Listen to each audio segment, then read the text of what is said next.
حضرت مریم وہ پاکباز اور پاکیزہ عورت ہیں جن کے نام پر قرآن مجید میں ایک پوری سورت اتار دی گئی، اور قرآن پاک آپ کی پیدائش، پرورش، کفالت اور آپ کے ہاں حضرت عیسیٰ کی پیدائش کے واقعات کو کھول کھول کر بیان کرتا ہے تاکہ لوگ اللہ تبارک و تعالیٰ کی محبوب بندی کے بارے میں کوئی شک و شبہ نہ رکھیں۔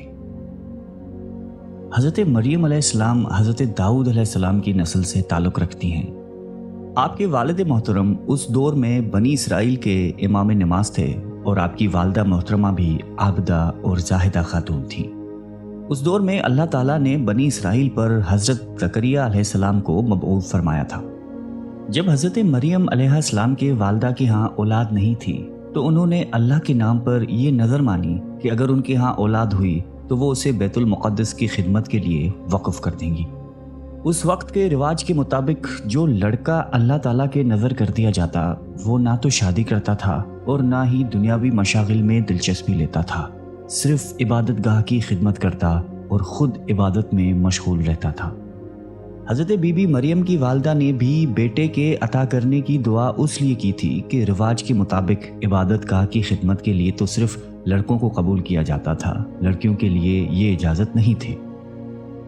چنانچہ بیٹے کی جگہ جب بیٹی پیدا ہوئی تو ماں کو یہ فکر ہو گئی کہ اس کی نظر قبول نہیں ہوگی، کیونکہ دستور کے مطابق لڑکی نظر کرنے کی ممانعت تھی۔ اسی کشمکش میں اللہ تعالیٰ سے یہ دعا کی کہ اے رب، میں نے تو لڑکے کی درخواست کی تھی،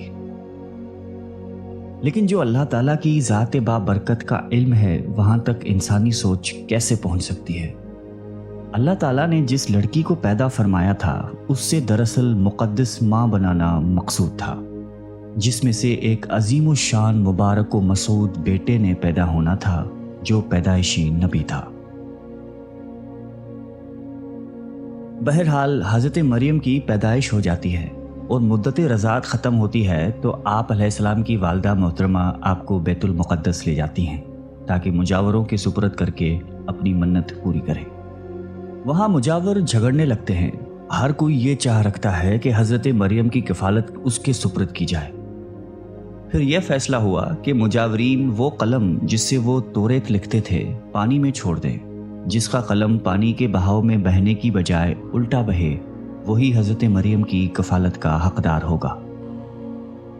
اس مقابلے میں حضرت زکریا بھی شامل تھے۔ ان کے قلم کو اللہ تعالیٰ نے پانی میں بہاؤ کے الٹے طرف بہایا اور ان کی پرورش کے حقدار ہو گئے، اور بی بی مریم کو اللہ کی منشا کے مطابق حضرت زکریا کی کفالت میں دے دیا گیا۔ حضرت زکریا کی بیوی حضرت مریم کی خالہ لگتی تھی، اس لیے ان سے بڑھ کر ان کی پرورش اور کون کر سکتا تھا۔ اسی طرح حضرت مریم بیت المقدس میں رہائش پذیر ہو گئی۔ آپ کے لیے ایک کمرہ مخصوص کر دیا گیا جہاں حضرت زکریا کے علاوہ اور کوئی نہیں جا سکتا تھا۔ آپ دن رات اللہ تعالیٰ کی عبادت میں مشغول رہتی تھیں۔ جب بھی حضرت زکریا آپ کے پاس آتے تو وہ حیران ہوتے، کیونکہ آپ کے پاس بے موسم پھل موجود ہوتے تھے۔ گرمیوں کے پھل سردیوں کے موسم میں اور سردیوں کے پھل گرمیوں کے موسم میں آپ کے حجرے میں موجود ہوتے تھے۔ حضرت زکریا کی حیرت بجا تھی، تبھی حضرت مریم سے پوچھا کہ یہ پھل کہاں سے آتے ہیں، کون دے کر جاتا ہے آپ کو؟ حضرت مریم پرسکون ہو کر فرماتی ہیں کہ اللہ کے پاس سے۔ تبھی حضرت زکریا نے اللہ تبارک و تعالیٰ سے وارث کے لیے دعا فرمائی۔ آپ کی بیوی کے بانجھ ہونے کے باوجود معجزۂ خداوندی سے آپ کے یہاں حضرت یحییٰ کی ولادت ہوئی۔ حضرت مریم کی عظمت اور فضیلت کو رب کریم نے بار بار قرآن مجید میں فرمایا ہے اور اپنی مومنہ بندی کی پاکیزگی اور پاک دامنی کا اعلان کیا ہے۔ حضرت بی بی مریم کی عمر جب تقریباً 15 سال ہوئی تو ایک فرشتہ خوبصورت نوجوان مرد کی شکل میں نمودار ہوا، جسے علیحدگی میں دیکھ کر حضرت مریم خوفزدہ ہوئیں اور وہ اپنی عصمت کی حفاظت کے لیے فکر مند ہو گئیں۔ گو کہ فرشتے کے چہرے پر تقویٰ کے آثار نمایاں تھے، تاہم بی بی نے اپنی عصمت کی حفاظت کے لیے خود کو اللہ کی پناہ میں دے دیا۔ یہ ایک عفت اور پاک بازی کا ایک طرح کا امتحان تھا جو اللہ کے خاص بندوں پر اکثر ہوتا ہے۔ آپ نے اس شخص سے کہا کہ وہ وہاں سے چلا جائے۔ ان کی پریشانی دیکھ کر نوجوان نے کہا کہ گھبرانے کی ضرورت نہیں، میں انسان نہیں ہوں، اللہ تعالیٰ کی طرف سے بھیجا ہوا ایک فرشتہ ہوں۔ آنے کی وجہ بتاتے ہوئے فرشتے نے کہا کہ آپ کو ایک پاکیزہ اور مبارک و مسعود بچے کی ولادت کی خوشخبری دینے آیا ہوں۔ حضرت مریم کو انتہائی تعجب ہوا۔ وہ بولی کہ یہ کیسے ممکن ہے، کیونکہ وہ شادی شدہ نہیں تھی۔ فرشتے نے کہا کہ اس سے پہلے اللہ تعالیٰ حضرت آدم علیہ السلام کو ماں اور باپ دونوں کے بغیر پیدا فرما چکا ہے، اور حضرت حوا علیہ السلام کو صرف مرد کے وجود سے پیدا فرمایا گیا۔ حضرت مریم جب حاملہ ہوئیں تو ایک دور جگہ چلی گئیں۔ اس بارے میں ایک قصہ کئی بزرگوں نے ذکر کیا ہے کہ جب آپ کا حمل ظاہر ہوا تو سب سے پہلے بنی اسرائیل کے عابد اور زاہد شخص وہب بن منبع، جو آپ کے خالہ داد بھائی تھے، انتہائی تعجب میں پوچھا کہ اے مریم، کیا بیج کے بغیر کھیتی اگ سکتی ہے؟ فرمایا جی ہاں، بتاؤ کس نے پہلی مرتبہ کھیتی کو پیدا کیا؟ پھر پوچھا کہ کیا بغیر مرد کے اولاد ہو سکتی ہے؟ فرمایا کہ جی ہاں، اللہ تعالیٰ نے حضرت آدم کو بغیر ماں باپ کے پیدا فرمایا۔ پھر کہا کہ اچھا اپنی خبر دو۔ حضرت مریم نے فرمایا کہ اللہ تعالیٰ نے مجھے خوشخبری دی ہے اپنی طرف سے ایک نشانی، جس کا نام مسیح عیسیٰ بن مریم ہوگا، دنیا اور آخرت میں صاحب مرتبہ ہوگا اور لوگوں سے بچپن اور بڑھاپے میں کلام کرے گا۔ محمد بن اسحاق فرماتے ہیں کہ جب حضرت مریم کے حاملہ ہونے کی خبر بنی اسرائیل میں عام ہو گئی تو بہت سے افراد نے حضرت زکریا کے گھر آنا جانا بند کر دیا اور آپ پر الزامات اور بہتان لگانے لگے۔ حضرت مریم نے لوگوں سے علیحدگی اختیار کر لی اور دور تنہائی میں چلی گئی۔ جب حمل کا درد شروع ہوا تو آپ نے ایک درخت کا سہارا لیا اور ان کے نیچے بیٹھ گئی۔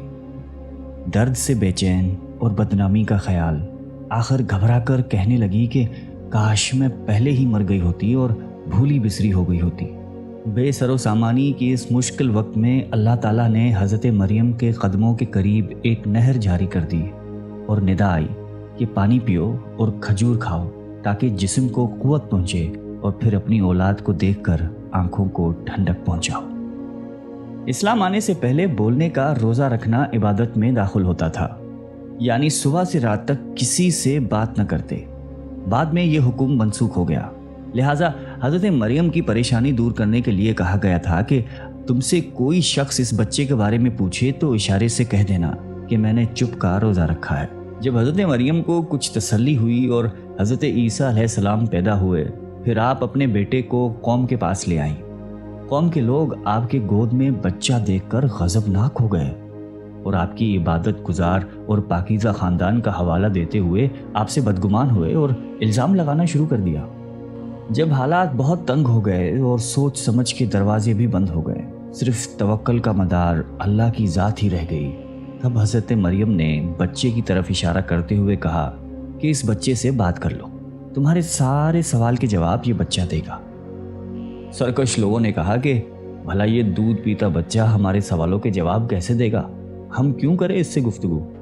قوم کا یہ کلام سن کر حضرت عیسیٰ نے تقریر شروع کر دی، جس کا ذکر اللہ تعالیٰ نے قرآن مجید میں یوں فرمایا ہے، اور جب بچے نے فرمایا کہ میں ہوں اللہ کا بندہ، اس نے مجھے کتاب دی اور مجھے نبی کیا، اس نے مجھے مبارک کیا، میں کہیں ہوں، مجھے نماز و تقوی کی تاکید فرمائی، جب تک میں جیوں اپنی ماں سے اچھا سلوک کرنے والا، اور مجھے زبردست بدبخت نہیں بنایا، اور سلامتی ہے مجھ پر جس دن میں پیدا ہوا اور جس دن میں مروں اور جس دن زندہ اٹھایا جاؤں گا۔ حضرت عیسیٰ علیہ السلام کی زندگی کے متعلق اسرائیلی روایات میں بے شمار واقعات موجود ہیں۔ ان میں سے ایک انجیل میں ہے جو حضرت وہب بن منبع سے مقتول ہے۔ حضرت عیسیٰ کی ولادت کے شب فارس کے بادشاہ نے آسمان پر ایک نیک ستارہ روشن دیکھا۔ نجومیوں سے دریافت کیا تو بتایا گیا کہ اس ستارے کا طلوع کسی عظیم الشان ہستی کی پیدائش کی خبر دیتا ہے جو ملک شام میں پیدا ہوئی ہے۔ بادشاہ نے خوشبوؤں کے عمدہ تحفے دے کر ایک وفد کو ملک شام روانہ کیا۔ ملک شام پہنچ کر وفد نے یہودیوں کے بادشاہ سے تمام حالات دریافت کرنا چاہے۔ وفد کے زبانی واقعہ سن کر بادشاہ گھبرایا اور پھر وفد کو اجازت دے دی کہ وہ بچے کے متعلق معلومات حاصل کر لیں۔ بارسیوں کے اس وفد نے بیت المقدس پہنچ کر حضرت عیسیٰ کو دیکھا، رو سجدہ تعظیم کیا اور چند روز وہاں قیام کیا۔